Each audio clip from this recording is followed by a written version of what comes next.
À plus de 10 km de distance, un seul tir a suffi. Un équipage russe de T-90M, Proriv, a pulvérisé un centre de contrôle de drones ukrainiens, réduisant à néant une installation stratégique et stoppant net l'activité aérienne ennemie dans le secteur de Krasnolimansk.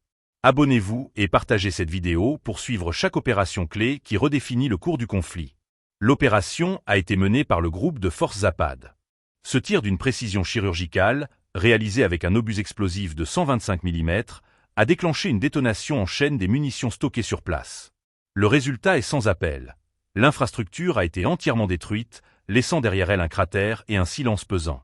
Cette frappe illustre une nouvelle fois la puissance et la portée redoutable du T-90M, considéré comme l'un des chars les plus modernes de l'arsenal russe.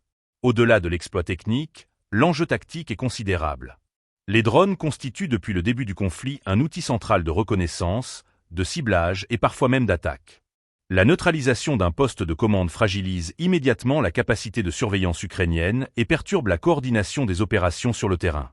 En éliminant ce centre de contrôle, Moscou a marqué un coup décisif, réduisant la marge de manœuvre de Kiev dans cette partie du front.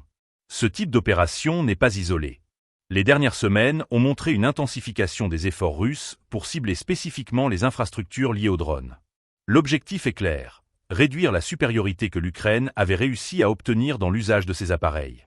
En rendant leur déploiement plus difficile, l'armée russe espère reprendre un avantage dans l'observation du champ de bataille et dans la conduite des frappes coordonnées.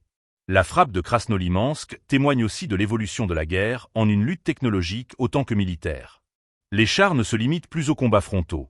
Équipés de systèmes de visée avancés et de munitions améliorées, ils deviennent des plateformes capables d'engager des cibles précises à des distances considérables. Le T-90M illustre parfaitement cette mutation, combinant mobilité, blindage renforcé et puissance de feu longue portée.